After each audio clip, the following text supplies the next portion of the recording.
வணக்கம் என் உடன்பிறவா உறவுகளே, நண்பர்களே, சகோதர சகோதரிகளே. இந்த தனாமணி லாக்ஸ் என்னும் யூடியூப் சேனல் மூலியமாக உங்களை சந்திப்பதில் மிக்க மகிழ்ச்சி அடைகிறேன். நாம இந்த சேனல்ல பார்க்குற ஒவ்வொரு வீடியோவும் நமக்கு தேவையானதாகவும், முக்கியமானதாகவும், நம்மளுடைய பொது வாழ்க்கைக்கு அது பயன்படுவதாகவும் இருக்கு. இந்த வீடியோக்கள பார்த்து அதை ஏத்துக்கிறதும், ஏத்துக்காததும் உங்களுடைய சொந்த முடிவு தான். எந்த ஒரு கட்டாயமும் கிடையாது. இப்போ நாம இந்த வீடியோவுல ஒரு முக்கியமான தகவல தான் பார்க்க போறோம். அது என்ன தகவல் அப்படின்னு பார்க்கறதுக்கு முன்னாடி, இந்த சேனல சப்ஸ்கிரைப் பண்ணாம பார்த்துக்கிட்டு இருக்க என்னுடைய உடன்பிறவா உறவுகளே, சகோதர சகோதரிகளே, ஒரு முறை சப்ஸ்கிரைப் பண்ணுங்க. பெல் பட்டன் ஆல்ல கிளிக் பண்ணுங்க. உங்க கமெண்ட் செக்ஷன்ல குடுங்க. இந்த வீடியோவுக்கு ஒரு லைக் போடுங்க. வாங்க நாம அது எந்த மாதிரியான முக்கிய தகவல்னு பார்க்கலாம். Sponsor keyword. BuyMode e-shopping application is one of the online shopping app now available on Play Store and App Store. Bracket BuyMode e-shopping bracket. Click below link and install application. https://buyMode.shop/links/OF5993744A9213079A6B53E8. Sponsor content. Hashtag BuyMode. Hashtag BuyMode e-shopping. Hashtag BuyMode online. Hashtag BuyMode shopping. Hashtag BuyMode application. இந்த BuyMode app இதுக்காக அப்படின்னு பார்த்தீங்கன்னா, mobile ஆப்பாக தந்திருக்காங்க. ஷாப்பிங்காக நம்மளுடைய வீட்டுக்கு தேவையான பொருட்களை இந்த ஆப்பை பயன்படுத்தி நாம் பர்ச்சேஸ் பண்ணி நாம் ஆஃபர்ஸை அவைல் பண்ணிக்கலாம் அப்படின்னு சொல்லியிருக்காங்க. அதுக்கு நீங்கள் ஆண்ட்ராய்டு மொபைல் வச்சுருந்தீங்கன்னா உங்களுடைய கூகுள் ப்ளேயில் போய்ட்டு நீங்கள் இந்த ஆப்பை டவுன்லோட் பண்ணிக்கலாம்னு சொல்லியிருக்காங்க. அது மட்டும் இல்லை, நீங்கள் ஒரு ஆப்பிள் ஐஃபோன் வச்சுருக்கிறவங்களா இருந்தால் நீங்கள் ஆப்பிள் ஸ்டோரில் போய்ட்டு நீங்கள் இந்த ஆப்பை டவுன்லோட் பண்ணி நீங்கள் யூஸ் பண்ணலாம் அப்படின்னு சொல்லியிருக்காங்க. வணக்கம் நண்பர்களே, நாம் இந்த வீடியோவில் என்ன பார்க்க போகிறோம்னு பார்த்தீங்கன்னா, மனிதர்களைப் போலவே அன்பு செலுத்தும் உயிரினங்கள் இவைதான் அப்படின்னு ஒரு தலைப்பில் நாம் இப்போது இந்த வீடியோவை முழுசாக பார்க்க போகிறோம். காரணம் என்னென்னா, இப்போ விலங்குகள் இருக்குது, அது அன்பு செலுத்தும். பல விலங்குகள் பார்த்திங்கன்னா குட்டி போட்டோன்னே பிரித்து விட்டுடும். ஸோ இந்த மாதிரியான சூழ்நிலையில் இருக்கும்போது, ஆனால் தன் குஞ்சுகளோடோ இல்லை தன் துணையோடோ தன் இனத்தோடு அது அன்பு செலுத்தி அவங்களோட இணைந்து அது வாழும் அப்படின்னு சொல்கிறாங்க. அப்படி நம்ம மனிதர்கள் போலவே அன்பு செலுத்தி வாழக்கூடிய விலங்குகளை பற்றி இந்த வீடியோவில் நாம் முழுசாக பார்க்கலாம். வாங்க நாம் இப்போ வீடியோக்குள்ளே போகலாம். மனிதர்கள் போலவே அன்பு செலுத்தும் உயிரினங்கள். சில வகை விலங்குகள் மனிதர்களைப் போலவே மிகுந்த அன்பு செலுத்தக்கூடியவைகளாக இருக்கிறார்கள். பாசம், அன்பு என்பது விலங்குகளுக்கும் உரித்தான குணமாக உள்ளது. அந்த வகையில் அப்படி எந்தெந்த விலங்குகள் அன்பு செலுத்துகின்றன என்பதை பற்றிய இந்த கட்டுரையில் நாம் முழுசாக காணலாம் அப்படின்னு சொல்லியிருக்காங்க. இந்த அன்பு செலுத்தும் விலங்குகளில் முதல்ல நாம் பார்க்க போகிறது யானைகள். யானைகள் மனிதர்களைப் போலவே செயல்படக்கூடியது அப்படின்னு சொல்கிறாங்க. எனவே தான் அவை தங்கள் முதலாளியோ அல்லது சக யானையோ இருந்துவிட்டால் துக்கப்படுகிறது. அவைகள் குழுக்களாக சேர்ந்து அன்பை பரிமாறிக்கொள்கின்றன. ஏதாவது ஒரு யானைக்கு ஒரு ஆபத்துன்னா எல்லாமே கூடி இருந்து அந்த யானையை காப்பாற்ற முயற்சி செய்யுது அப்படின்னு நாம் கேள்விப்பட்டிருக்கோம். அது மட்டும் இல்லை, தன்னுடைய குட்டிகள் மீது மிகுந்த பாசம் கொண்டவை. அவை பிரிந்து போச்சு அப்படின்னா இந்த யானைகள் ஒரு காட்டியே அழிக்கும் அளவுக்கு கோபமும் மதமும் கொண்டது அப்படின்றத நாம் பல தொலைக்காட்சி நிகழ்ச்சிகள்லையும் நேரடியாக நடந்ததையும் நாம் பார்த்துருக்கோம் இல்லைங்களா. அடுத்ததாக நாம் பார்க்க போகிறது கொரில்லாக்கள். அதாவது குரங்கில் இருந்து தான் மனித பரிணாம வளர்ச்சி மூலிமா மனிதன் வந்தான் அப்படின்னு நாம் கேள்விப்பட்டிருக்கிறோம் அறிவியல் ரீதியாக. இந்த கொரில்லாவும் அப்படி மனிதனுடைய பரிணாமத்தில் வந்தவங்க தான், அந்த குரங்கிலிருந்த பரிணாமத்தில் வந்தவங்க தான் அப்படின்றது நம்மளுக்கு தெரியும். இந்த கொரில்லாக்கள் எளிமையான ராட்சதர்கள் என்றே கூறலாம் அப்படின்னு சொல்கிறாங்க. இவர்கள் மிகுந்த பாசத்துடன் இருக்கக்கூடியவர்கள்.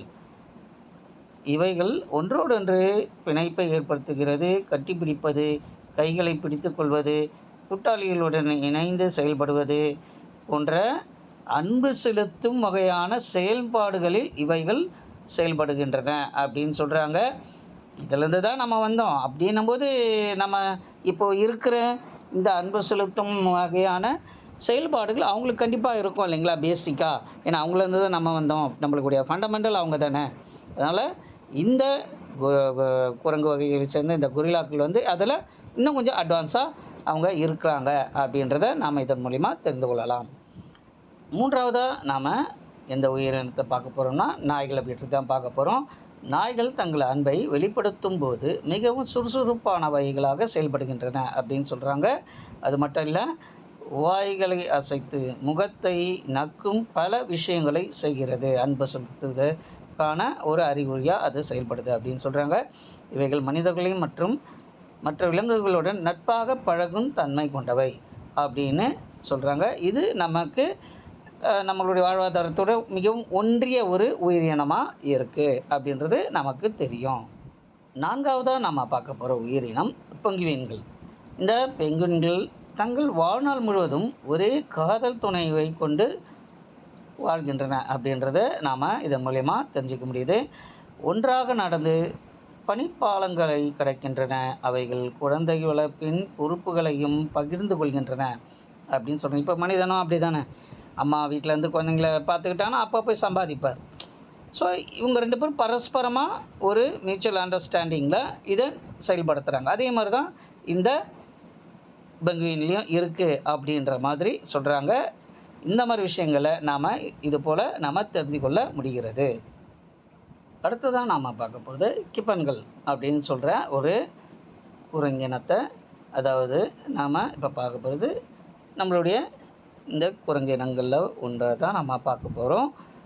இந்த கிப்பன்கள் தங்கள் கூட்டாளிகளிடம் மிகுந்த அன்பு வைத்து வாழ்கின்றன அப்படின்னு சொல்கிறாங்க. மனிதர்கள் போலவே அவைகளும் வாழ்நாள் முழுவதும் ஒற்றை ஜோடியாகவே வாழ்கின்றன அப்படின்னு சொல்கிறாங்க. அதாவது ஒரே ஒரு இணைய கூட மட்டும்தான் அது குடும்பம் நடத்தும், அது கூட கடைசி வரை இருக்கும் அப்படின்னு சொல்கிறாங்க.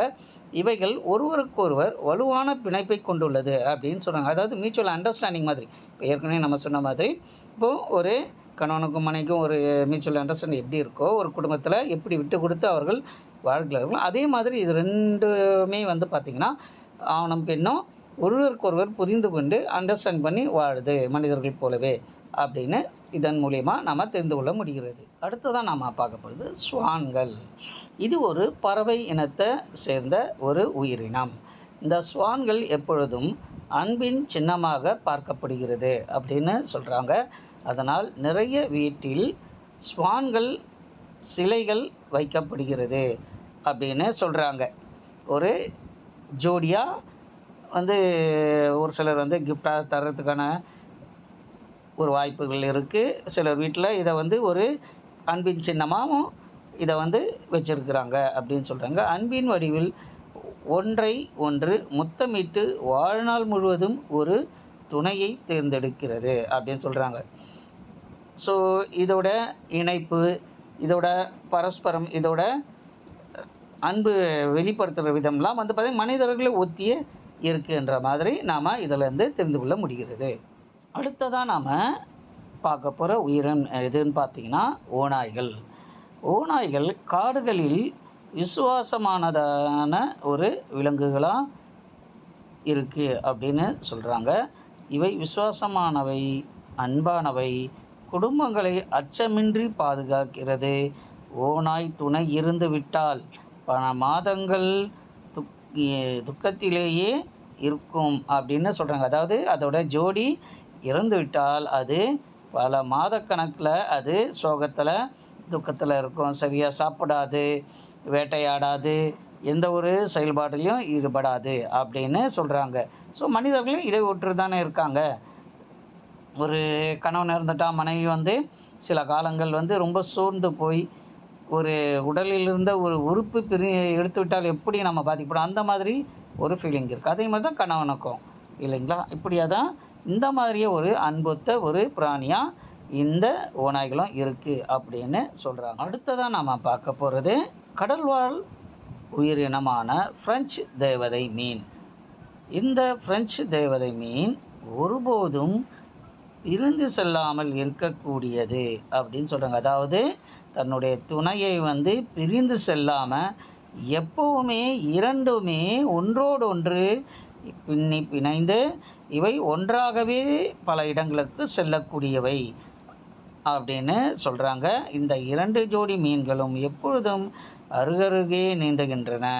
தங்கள் இடத்தை பாதுகாக்க ஒன்றாக சேர்ந்து போராடுகின்றன அப்படின்னு சொல்கிறாங்க. அதாவது எதிரிகள் யாராவது இவர்கள்கிட்ட நெருங்கி வரும்போது ரெண்டுமே சேர்ந்தே அந்த எதிரியை எதிர்க்கிறாங்க. தங்களுடைய குட்டிகளை பாதுகாக்கிறாங்க, தங்களுடைய இனத்தை பாதுகாக்கிறாங்க அப்படின்னு சொல்கிறாங்க. இப்படியாக இது மனிதர்கள் ஒத்த குணாதிசயங்களை கொண்டு உள்ளதாக இருக்கிறது. என்ன மக்களே, இப்போது மனிதர்கள் போலவே அன்பும் பாசமும் செலுத்துகிற உயிரினங்களை பற்றி இப்போது இந்த வீடியோவில் நீங்கள் தெளிவாக தெரிஞ்சுக்கிட்டீங்க இல்லைங்களா? இந்த வீடியோவை ஸ்கிப் பண்ணாமல் முழுசாக பார்த்த நண்பர்களுக்கும் சகோதரிகளுக்கும் என்னுடைய வணக்கத்தை தெரிவித்துக் கொள்கிறேன். உங்கள் அனைவருக்கும் நன்றி, வணக்கம். வாழ்க வளமுடன், நலமாக. நன்றி, வணக்கம்.